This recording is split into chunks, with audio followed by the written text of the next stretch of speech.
प्यारे अंधभक्तों, जरा ध्यान से सुनो।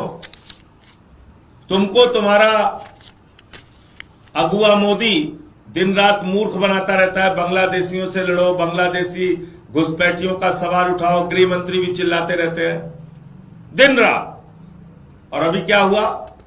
आप तो लाइन में खड़े हो, आपके लिए तेल नहीं है, आपके लिए गैस नहीं है। देश खुद एक गंभीर संकट की स्थिति में है और ये 5,000 टन डीजल बांग्लादेश को भेज रहे हैं। बांग्लादेश में जहां पे हिंदुओं की हत्या हो रही है, वहां पे 5,000 टन डीजल भारत के प्रधानमंत्री नरेंद्र मोदी जी ने भेजा है। ये आप देखिए, ये कितना हो गया? करीब करीब 60 लाख लीटर डीजल भेज दिया बांग्लादेश को। और ये आपने चेलों से कहते हैं बांग्लादेशियों के खिलाफ नारा लगाते रहो, बेचारे लगाते रहते हैं दिन रात। तो प्यारे अंधभक्तों, जो मोदी जी हैं उन्होंने जाके 50वीं वर्षगांठ पे कहा था कि मैं बांग्लादेश की आजादी का योद्धा हूं, मैं भी बांग्लादेश की आजादी कराने में लड़ा हूं। वो मोदी जी बांग्लादेश को 60 लाख लीटर डीजल भेज चुके हैं। ये है हमारे प्रधानमंत्री की विदेश नीति और इसको कहते हैं 100 जूता खाए तमाशा घुस के देखे। 100 जूता खाए तमाशा घुस के देखे। ये है भारत पर एक बार फिर टैरिफ लगाने की तैयारी में अमेरिका। ये नया बयान है ट्रंप का। जिस अमेरिका की चमचागिरी कर रहे हैं, वहां के बददिमाग राष्ट्रपति ट्रंप का 1 घंटे भी दिमाग संतुलन में नहीं रहता। आज क्या बोल रहा है, अगले 1 घंटे बाद क्या बोलेगा, उसके 2 घंटे बाद क्या बोलेगा, सुबह उठ के क्या बोलेगा, शाम को क्या करेगा, कुछ नहीं पता। आप ऐसे आदमी के पिछलग्गू बने हुए हो।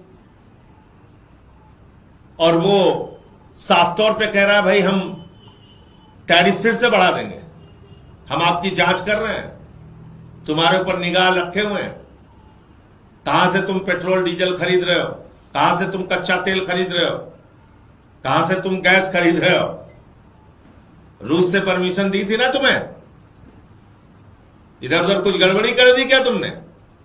अभी दिमाग ठीक करता हूं, कह रहा है टैरिफ बढ़ाऊंगा।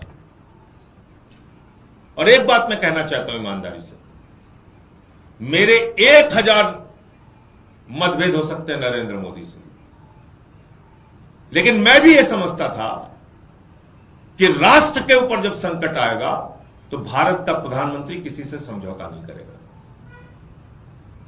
क्योंकि उसके वक्तव्य थे ऐसे 13 के पहले। बातें करते थे प्रधानमंत्री उसी तरह की।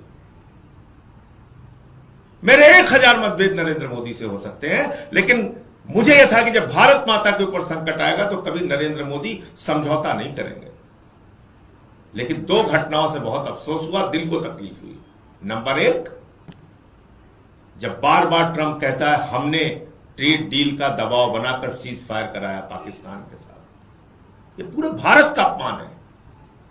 और प्रधानमंत्री एक बार भी नहीं बोले। आज भी मैं दोहरा रहा हूं, प्रधानमंत्री जी आइए सामने निकल के, मैं आपका स्वागत करूंगा, खाली एक बार बोलो ट्रंप, राष्ट्रपति ट्रंप झूठ बोल रहा है, खाली इतना बोल दो। आपकी हिम्मत नहीं है। वो बार बार भारत को अपमानित करता है। हमारे लोगों को हाथ में हथकड़ियां बांध के, पैरों में बेड़ियां बांध के भेजा उसने, भारत को अपमानित किया। और दूसरा, आपको ऐसे युद्ध के संकट के समय में इजराइल भेजा गया और उसके बाद इतनी घटनाएं हो गई, आप शांत रहे। 13 दिन तक आप शांत रहे, कुछ बोले नहीं। गैस का सिलेंडर निकल गया तो अब आप जाग रहे हैं। अब आप कह रहे हैं हम मुर्दे को इंजेक्शन लगाएंगे, उसको जिंदा करेंगे। जब आपकी विदेश नीति मर गई, जब आपकी सारे कार्यक्रम, आपकी योजनाएं सब फेल हो गई। 38, 40 देशों का मैंने नाम बताया, सबने बात किया, सबने युद्ध की आलोचना की, सबने अपने अपने देश के हित के बारे में सोचा और उस हिसाब से काम किया। आपका आता पता नहीं।